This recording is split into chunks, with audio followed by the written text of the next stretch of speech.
Hare Krishna, muy buenos días.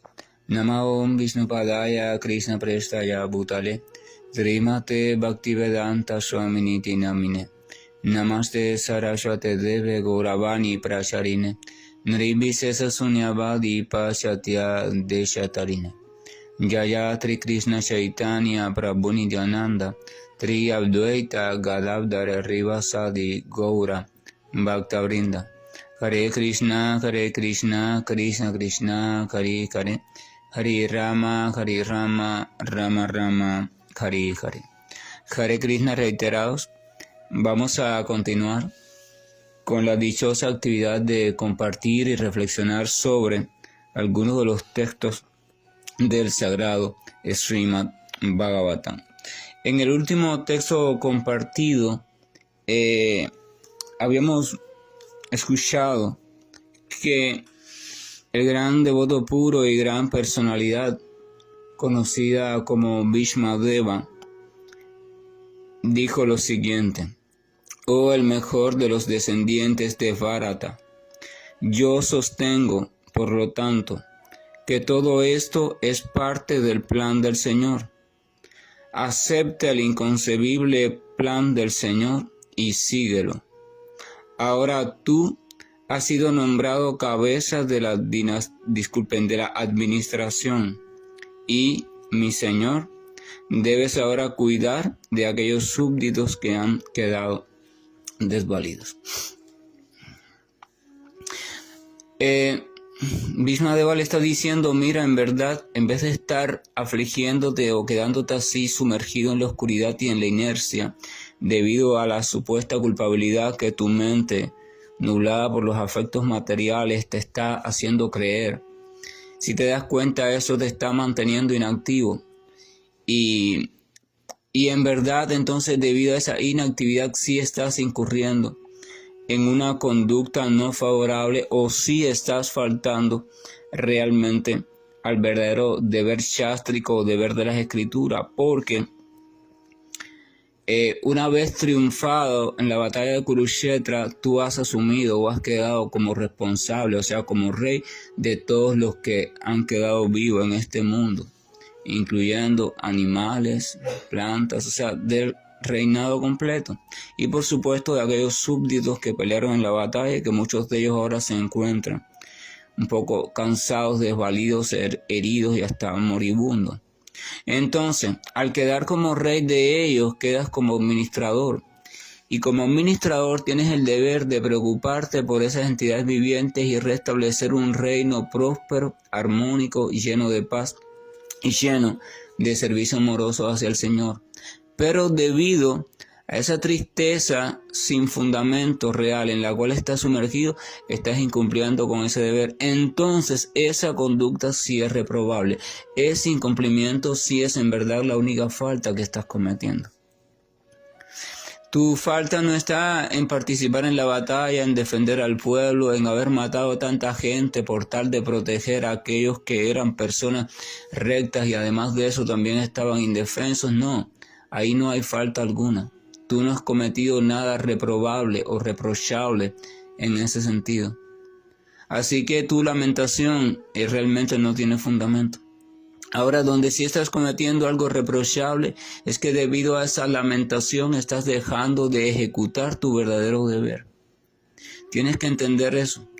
Todos los sucesos anteriores, todo, de una forma u otra han sido permitidos y hasta organizados por los diferentes elementos, fuerzas o presencias bajo la cual la suprema personalidad de Dios participa, controla, regula las cuestiones en el mundo material, aunque en verdad sabemos que Él no realiza nada. Pero por sus inconcebibles energías, inconcebible significa que no son posibles de comprender realmente. Él ejecuta todo, sin Él no se ejecuta nada, pero Él directamente no ejecuta nada. La personalidad no ejecuta. La personalidad suya, por ejemplo, la suya de usted que me está escuchando, tampoco ejecuta nada. Ella simplemente hace que sus diferentes departamentos que están bajo, por decirlo así, bajo su dominio o que conforman lo que es la personalidad, sean quienes se encarguen de hacer diferentes cosas. El departamento de la afectividad se encarga de toda esta parte del significado afectivo, de las emociones, la carga emocional, afectiva, sentimental en gran parte. Cuando usted se asusta, todas esas cosas. El departamento de la cognición se encarga de todo el proceso de pensamiento, memoria, inteligencia, atención, etcétera, etcétera. El departamento de la cosmovisión se encarga de toda la construcción filosófica que usted va dando en su cabeza acerca de qué es el mundo, qué es usted, qué es esto, qué es aquello. El departamento del carácter se encarga de aquello que se deriva en base del temperamento y cómo a través de sus experiencias diarias y su crianza usted va desarrollando un carácter específico. El departamento de la autoestima se encarga de ir diseñando la forma en que usted se valora o se ve a usted mismo. Y así, o sea, todos los departamentos y las esencias de cada departamento son las que se encargan de ir cubriendo todo lo que usted llama usted y sus actividades, sus formas de existir, todo. Pero la personalidad como tal no ejecuta ninguna de esas funciones. Pero ninguna de esas funciones se puede ejecutar ni se pone en marcha de manera coherente y armónica a no ser con la participación de la personalidad. Porque todas esas funciones dependen unas de otras. De hecho, lo afectivo y lo cognitivo son la base y a partir de ahí es que se va conformando todo lo otro. El árbol va creciendo y se va complejizando. Y se necesita de una coordinación y de una activación de esa coordinación, ¿verdad? Y esa fuerza activa, eso es la personalidad. Pero ella no ejecuta nada, absolutamente nada. Ella simplemente estimula.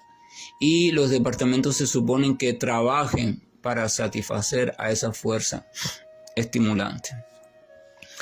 Entonces, eso también debemos comprenderlo. Todas estas cuestiones debemos comprenderlo también desde nuestra propia vida y analizarlo.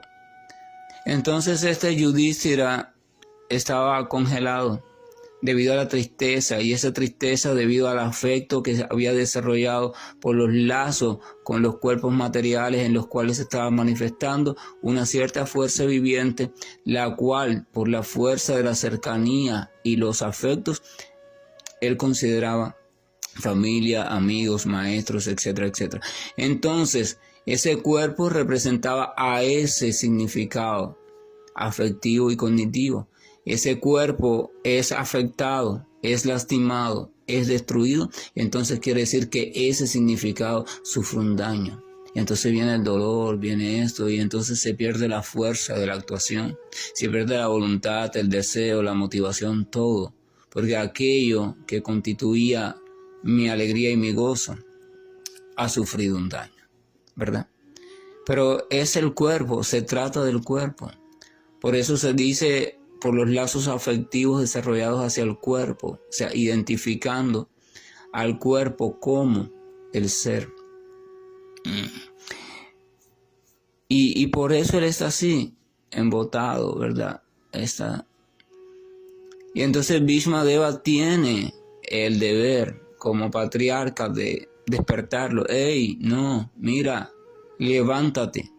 Levántate que hay un reino esperando por ti, levántate que hay enfermos esperando por ti, levántate que hay personas perjudicadas en la guerra esperando por ti, levántate que hay viudas esperando por ti, levántate, que ahora es cuando la misión empieza, ahora es cuando tu verdadera misión empieza. Y lo que ha pasado es cuestión del tiempo, o sea, era ineludible, no se podía postergar. Tú eres un devoto y deberías comprender que la mano del Señor está detrás de todos los acontecimientos que puedan suceder o puedan presentarse en lo que llamas tu vida. Así que simplemente acéptala y coopera con el plan del Señor. Si el plan del Señor simplemente era eliminar toda aquella cuestión negativa que estaba sirviendo de obstáculo a la paz de la tierra, para entonces expandir una nueva sociedad llena de una cultura abramínica y llena además de eso, de buenos valores, etcétera, etcétera. Entonces, bueno, ya lo primero sucedió, ya la purificación sucedió, entonces ahora te toca con lo que quedó rehacer o colaborar en el rehacer de esa sociedad que el Señor tiene. Así que haz tu parte, haz tu parte. Esa es la cuestión. Entonces él dice acá, vamos al texto número 18. Este Sri Krishna o este Señor Krishna no es otro que la inconcebible y original personalidad de Dios.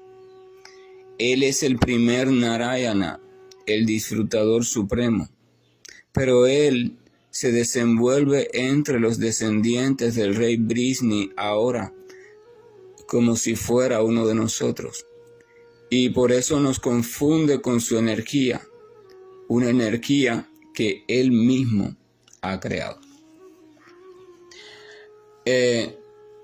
Este Bhishmadeva está explicando con toda la autoridad que posee en sí mismo una de las 12 grandes almas que comprende las cuestiones de la verdad absoluta y las cuestiones relacionadas al Señor Supremo, que ha comprendido la enseñanza medular de los Vedas, esa gran autoridad respetada en todos los planos, está diciendo que ese Krishna, que Krishna es la inconcebible y original personalidad de Dios. Y lo que debido a la influencia de sus diferentes energías, Él nos confunde y nosotros nos confundimos debido a nuestra diminuta individualidad o nuestra diminuta potencia. Él nos confunde y entonces no lo podemos ver como tal.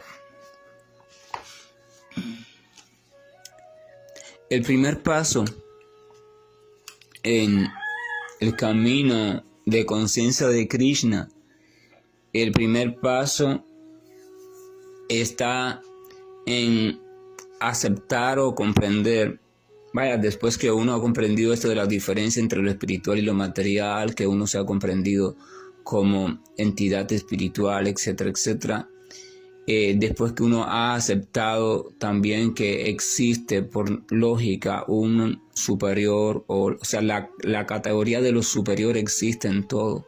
Uno lo puede ver incluso en la naturaleza, en los procesos, en todo. Siempre en toda área existe lo superior.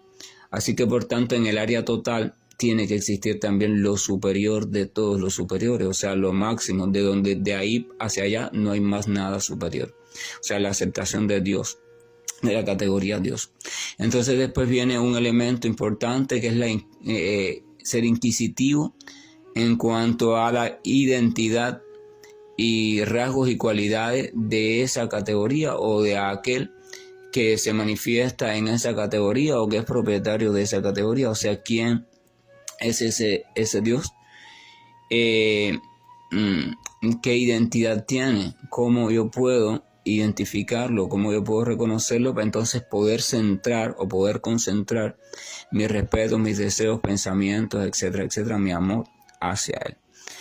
Y entonces ahí es donde las diferentes criaturas que están en ese punto aceptan a diferentes elementos, entidades o personalidades como el Señor Supremo, algunas incluso que no lo son y otras que sí lo son, pero son expansiones del Señor Supremo original, o sea, de la suprema personalidad original. El ejemplo lo hemos puesto muchas veces, así como el policía, el bombero, el médico, el padre, el hijo, etcétera, etcétera, no son más que personajes o expansiones o formas de manifestarse de una personalidad o de una persona en específico. La persona en específico no es nada de eso, pero asume el rol de padre cuando tiene un hijo, asume el rol de doctor cuando terminó sus estudios, asume el rol de esposo cuando se casó, o sea, pero antes de todo eso y detrás de todo eso está una persona.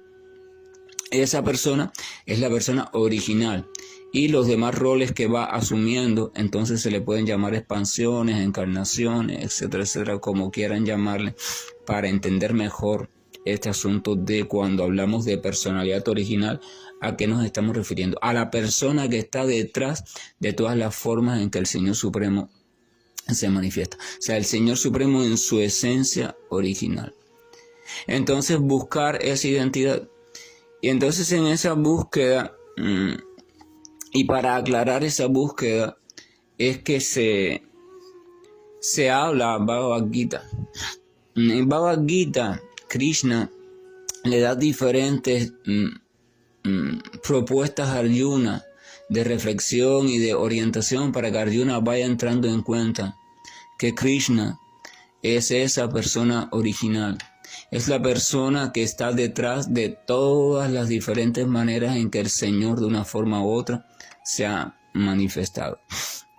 A tal punto que Bhagavad Gita llega un momento en que Arjuna acepta eso y le dice: tú eres la personalidad original, la propia persona original. Tú eres el Param Brahma, o sea, el Espíritu Supremo. Tú eres la autoridad suprema, tú eres la verdad suprema. Tú eres Param Dhamma, tú eres el refugio supremo, tú eres aquello que es la fuente suprema, lo más seguro, lo perfecto. O sea, sin duda alguna, tú y solamente tú eres la suprema personalidad de Dios. O sea, Bhagavad Gita establece en 18 capítulos de forma muy didáctica e inteligente, lidiando con todas las dudas que se puedan presentar, tomando a Arjuna como representante de todos nosotros, va dirigiendo su mentalidad hacia la conclusión de que Krishna es aceptado como la suprema personalidad de Dios. Krishna. O sea, esa aceptación es a lo que sin duda alguna se le llama fe perfecta, o sea, perfecto. No solo acepto que existe un superior de todos los superiores.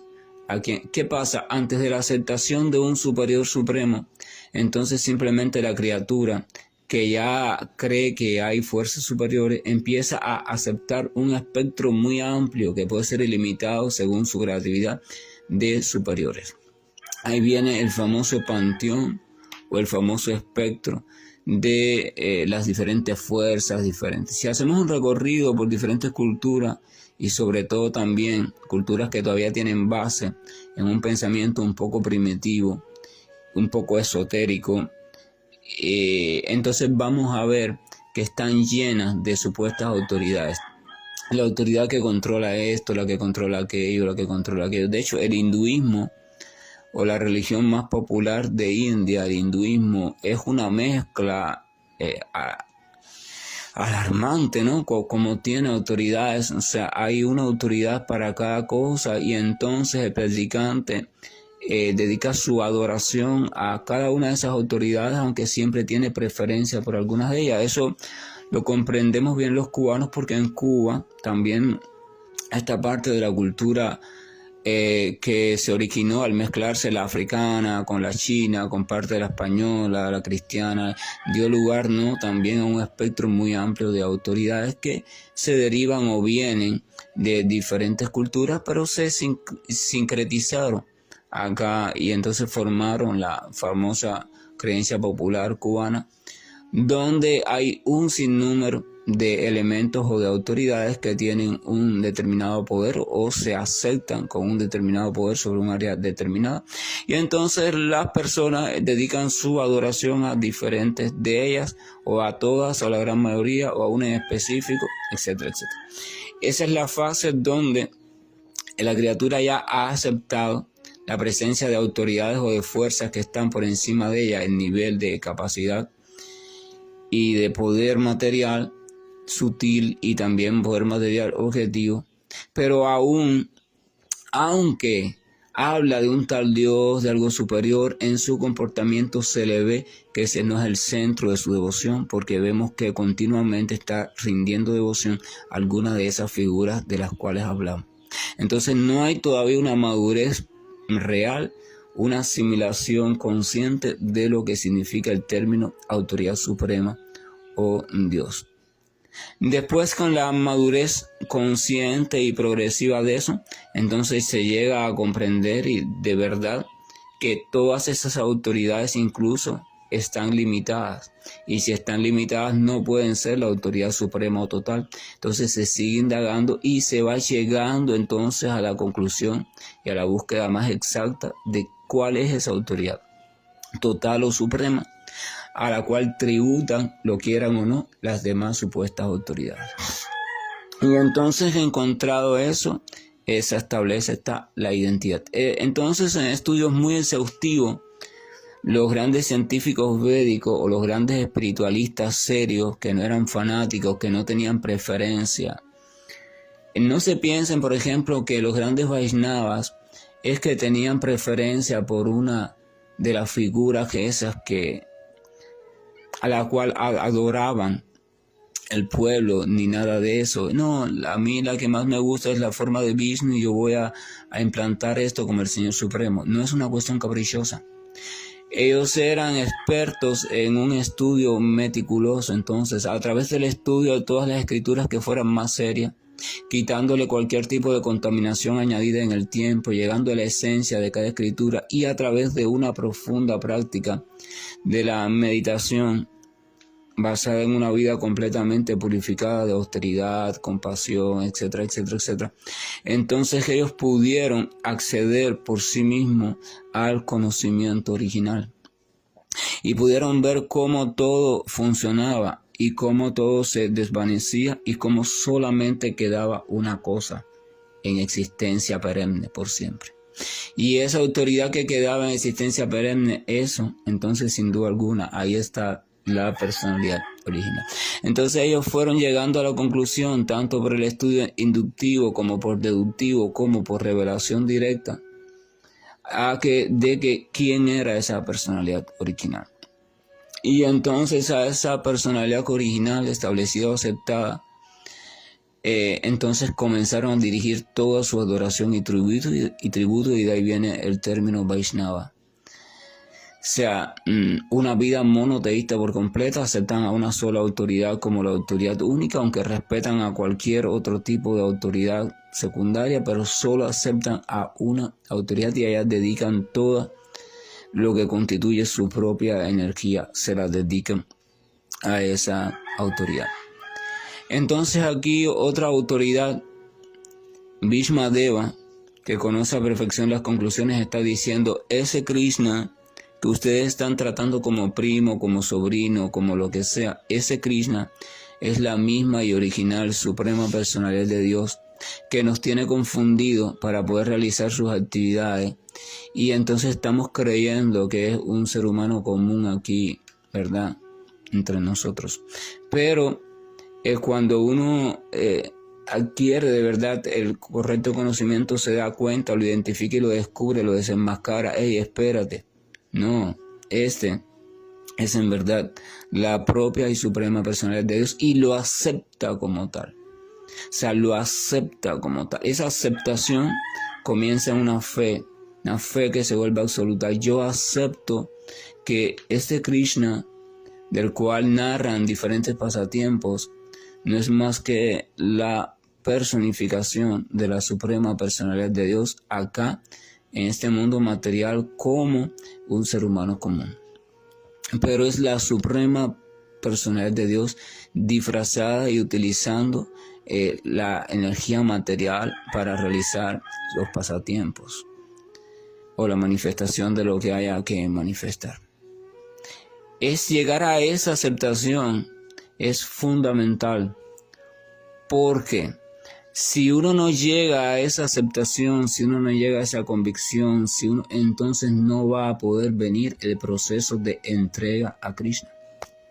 Porque entrega es el paso que viene después de la aceptación. O sea, cuando uno acepta algo como superior, como uno acepta algo como morada suprema, como verdad suprema, como persona suprema, como fuente suprema, como amante supremo, entonces que uno confiadamente ya se puede entregar. Capítulo 18, verso 66, ¿verdad? Una de las conclusiones del Gita, Krishna dice, abandona todo tipo de deberes, de dharmas, de prácticas, de lo que sea, y simplemente entrégate a mí. Esto no significa que uno, sin fe y sin nada, deje todos sus deberes por comodidad. No, yo no practico nada, yo no hago esto, yo no sigo ninguna regla, porque aquí lo que el Señor dice es entrégate a mí y ahí yo me entrego.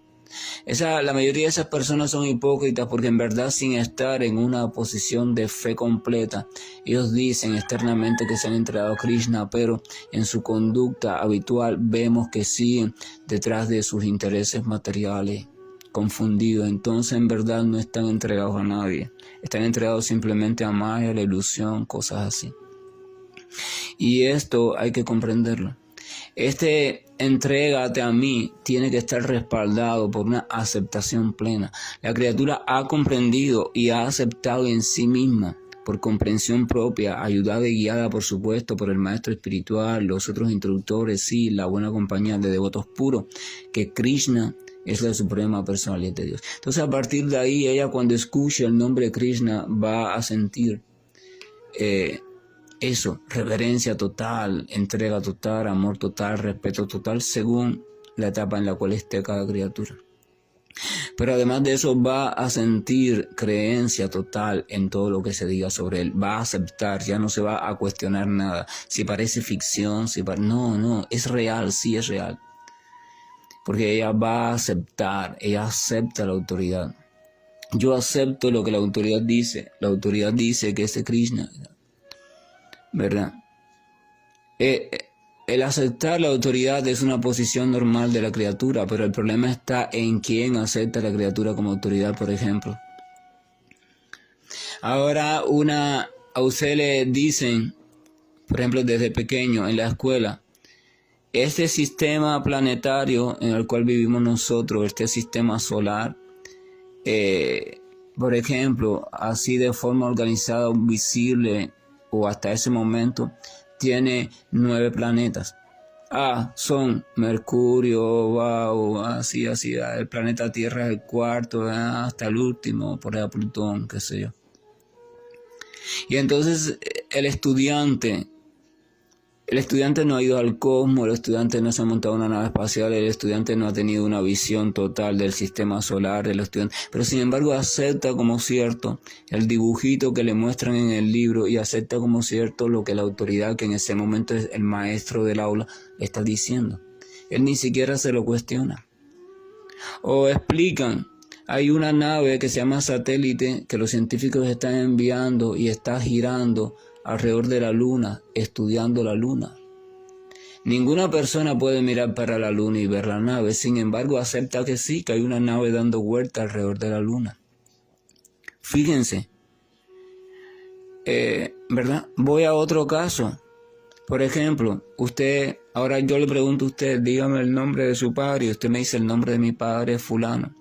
Y yo le pregunto, ¿y cómo usted sabe, cómo usted está seguro de que esa persona es su padre? Nadie. Pero simplemente su madre se lo dijo, su abuelo se lo dijo, su tío se lo dijo, y ellos aceptaron eso. Aceptaron lo que la autoridad les decía, la autoridad en el tema. Pero no hay certeza de que sea cierto, pero aún así lo aceptan. Si vemos todas esas cuestiones y lo llevamos simplemente desde el punto de vista imparcial a una comprensión, eso es fe. Porque usted no tiene prueba, pero usted simplemente ha decidido aceptar la autoridad. De la misma forma el sistema védico se basa en aceptar lo que las autoridades dicen. Defino quiénes son las autoridades y lo acepto. Aunque no lo comprenda, aunque no tenga pruebas, lo acepto. Y después con el método que ellos me van a ir dando, yo voy a ir preparándome para obtener la comprensión de que eso es cierto. Pero el materialista no acepta la autoridad védica o la autoridad de los místicos trascendentalistas, porque el materialista acepta la autoridad materialista, la autoridad de la ciencia material. Entonces niega toda la cuestión védica. Por eso no puede aceptar Krishna es la suprema persona de Dios. No, ¿qué es eso? De hecho, ni siquiera acepta la existencia de Dios. Acepta las cuestiones que la ciencia material le propone, pero no acepta la autoridad de la ciencia espiritual, porque simplemente no acepta el simple término espiritualidad. Pero ya eso es una cuestión de decisión personal o de capricho. El que usted no acepte la presencia o la existencia de una autoridad espiritual no significa que no exista, ahí está. Y los que quieran avanzar espiritualmente tienen que aceptar su presencia, su autoridad, y tienen que confiar y seguir lo que la autoridad dice. Y no es lo mismo que hace todo el mundo en la vida cotidiana, pero como se menciona la palabra Dios, etcétera, etcétera, y las cosas que se narran chocan un poco con lo que la realidad objetiva de las personas en este mundo, simplemente vienen las dudas y la confusión. Pero no vienen las dudas y las confusiones en, por ejemplo, los ejemplos que les puse anteriormente de aceptación materialista. ¿Por qué no hay duda y confusión en que un satélite está girando alrededor de la luna? ¿Por qué no hay duda en que el sistema solar tiene tantos planetas? ¿O por qué no hay duda en que fulano tú lo aceptas como tu padre y lo tratas como tal? ¿Por qué no hay duda? ¿No? Porque simplemente decidiste aceptar que esa era la autoridad. Entonces, si uno quiere avanzar, tiene que definir, tiene que aceptar la identidad del Señor Supremo, porque es a esa identidad a la cual uno va a comenzar a dirigir su adoración con fe perfecta. Y es esa direccionar de la adoración lo que permite el establecimiento de una relación personal con Dios. Si no se define y si no se acepta una identidad autorizada del propio Señor Supremo, entonces la relación que se tiene con Dios es una relación ficticia, ilusoria, y está sujeta a errores continuamente proporcionados por la propia mente. Hay que aceptar lo que la autoridad dice sobre la identidad del Señor, porque usted, yo, etcétera, etcétera, ninguna criatura en este mundo material, atada a la ilusión del mundo material, puede por sí misma encontrar la identidad del Señor. No estamos preparados, estamos completamente nublados, ni aunque usted haga la meditación que haga, usted no puede encontrar directamente de frente a frente al Señor Supremo. No puede, no siga creyendo eso, usted no puede hacerlo, ni yo tampoco. Entonces, en un principio, tenemos que aceptar lo que la autoridad dice, aceptar eso por fe, definirlo como lo que es cierto y encaminarme en ese sentido. En ese sentido, dirigir mi relación, mi pensamiento, mi recuerdo, mi escucha, mi adoración, mis oraciones en esa identidad definida. Aceptada completamente por fe, porque estoy convencido de que esa autoridad tiene la razón. Y entonces Arjuna acepta, sin duda alguna, tú eres la suprema personalidad de Dios Krishna. Bhishmadeva está diciendo, ese que están viendo allí, pensando que es alguien común, ese es la manifestación de la suprema personalidad de Dios en su estado original. Allí está, ese, Krishna. Simplemente hay que aceptarlo. Pero si no se acepta ni siquiera el canto del mantra Hare Krishna, muchas personas cantan el mantra Hare Krishna, los santos nombres, pensando que hay un poder místico en el simple canto. Ya, no. Tiene que haber una aceptación, tiene que haber una fe en que Krishna es la suprema personalidad de Dios. Entonces es que su nombre, el nombre de Krishna, adquiere realmente relevancia y transforma mi vida. Pero si esa fe no está, es prácticamente por gusto. Antiguamente el canto de los santos nombres se le daba a aquellas personas que ya estaban convencidas de que Krishna era la suprema personalidad de Dios. Así cuando ellos cantaban Hare Krishna, cada vez que mencionaban Krishna, cada vez que mencionaban Hari, cada vez que mencionaban Rama, entonces ellos sentían la presencia de Dios. ¿Pero por qué? Porque ya lo habían aceptado. Pero cuando uno canta sin aceptar, entonces es muy confuso, el canto es muy débil, es muy blando. Uno podría preguntarse entonces por qué ahora se le da el canto a todo el mundo, porque estamos en una era de urgencia. La humanidad está en peligro, gran peligro. Entonces hay que repartir el medicamento aún sin seguir el protocolo establecido en el medicamento.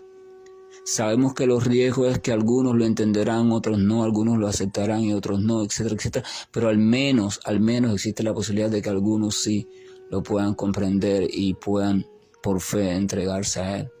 No hay tiempo para esperar que la persona comprenda perfectamente o que acepte esto, porque Kali Yuga nubla el entendimiento de las personas. La persona ya no puede meditar como lo hacía antes, la persona ya no puede hacer los rituales perfectos que se hacían antes, no hay posibilidad, entonces es emergencia. Por ejemplo, cuando usted va a hacer una donación de sangre para un paciente en un hospital, esa sangre va para el banco de sangre, la examinan bien, que no hayan virus, que no haya enfermedades, que sea el mismo tipo de sangre o factor sanguíneo, que no haya posibilidad de esto, de aquello, tantos exámenes, y después deciden, sí, vamos a ponérsela al paciente. Pero si usted está en una guerra y a un paciente le dan un tiro o le amputan una pierna o lo que sea y necesita una donación de sangre, está en pleno campo de batalla, medicina de guerra, hay que hacer la donación directa de brazo para brazo o de brazo para no sé qué vena del que se está muriendo. No hay tiempo para sacarle una muestra, ver cómo la podemos mandar a un laboratorio. No hay tiempo. El paciente está a punto de morir, necesita sangre. ¿Hay riesgo? Sí, hay riesgo. Pero también hay la posibilidad de que se salve. Y después veremos los riesgos. Esa es la cuestión. Por eso es que se está expandiendo Hare Krishna, pero originalmente Hare Krishna se daba una vez la persona ya estaba convencida de que Krishna era la suprema personalidad de Dios. Eso es importante que lo mediten entonces. ¿Hasta qué punto yo estoy aceptando que Krishna es la suprema personalidad de Dios, o simplemente lo sigo aceptando como un personaje histórico, o sigo aceptando el mantra como una cuestión de misticismo y esas cuestiones? Porque si es así, entonces usted debe saber que el resultado de su práctica va a ser muy lento y muy escaso, muy débil. Tiene que trabajar en esta cuestión de la fe. La fe, esa cuestión. Por eso es importante reunirse. No me puedo reunir, llamo a mis compañeros de grupo, a mis compañeros de amanecer espiritual o a otros compañeros que tengan fe perfecta, lúcida en el Señor, y converso con ellos, porque esa conversación me va a ir ayudando a ir cultivando la propia fe en mí. Hasta que esa fe sea cierta, sea perfecta, leo Bhagavad Gita, pregunto, indago. Mis dudas sobre que Él no sea la suprema personalidad las planteo, no, pero hasta que todo se va aclarando. Entonces surge la fe, sí, yo acepto. Y quiero aprender cómo puedo entregarme a Krishna. ¿Cómo puedo entregarme? ¿Cómo puedo conocerlo mejor? ¿Cómo puedo desarrollar amor? Esa es la cuestión. Y así es como va organizadamente la ciencia del Bhakti. Pero tiene que haber una aceptación. Entonces, ahí Krishna, Bhagavad Gita, Arjuna termina aceptándolo. Y el proceso de entrega. El proceso de entrega viene después. Y el proceso de entrega lo demuestra el propio Chaitanya, o sea, el avatar dorado, siglo XVI, sur de la India. Él en su propia vida, él muestra cuál es el proceso de entrega. Pero eso lo veremos después cuando analicemos Chaitanya Charitamrita y esos textos tan maravillosos. Pero primero tiene que haber una aceptación. Aquel que está pretendiendo entregarse sin una aceptación plena simplemente está o perdiendo el tiempo o actuando como un hipócrita. Vamos paso por paso. Vamos, tengo que trabajar en la parte de llegar a aceptar, a comprender, a incorporar a Krishna como suprema personalidad de Dios, comprenderlo, comprender eso. Aunque yo acepte algunas de sus manifestaciones, a Vishnu, a Narayana, lo que sea, algunas de sus manifestaciones como mi preferida dentro de las expansiones, aún así tengo que llegar a comprender cuál es la persona original, al menos para saberlo, para aceptarlo. Entonces después es que tiene sentido, tiene fuerza, tiene verdadero poder en mí el canto de los santos nombres. Que la gracia y el amor de nuestro Señor nos acompañe siempre para que vayamos lanzando claridad sobre el proceso de conciencia de Krishna y no lo hagamos con fanatismo, ni con ceguedad, ni con prisa, para que vayamos dando pasos seguros, para que aceptemos la autoridad y comprendamos que sin aceptar la autoridad no hay posibilidad de avance. Primero es la aceptación y después la comprensión. Se acepta algo por fe, por confianza en la autoridad, y después entonces por la práctica es que se va poco a poco llegando a la comprensión experimental de que sea algo en verdad es cierto. Y la autoridad te está diciendo, este Sri Krishna no es otro que la inconcebible y original personalidad de Dios. Él es el primer Narayana, el disfrutador supremo. Pero él se desenvuelve entre los descendientes del rey Vrishni como uno de nosotros. Y de esa manera nos confunde con su energía, una energía que él mismo ha creado. Hare Krishna, buen día. Y estoy finalizando la llamada. Hare Krishna, Krishna Krishna, Hare Hare.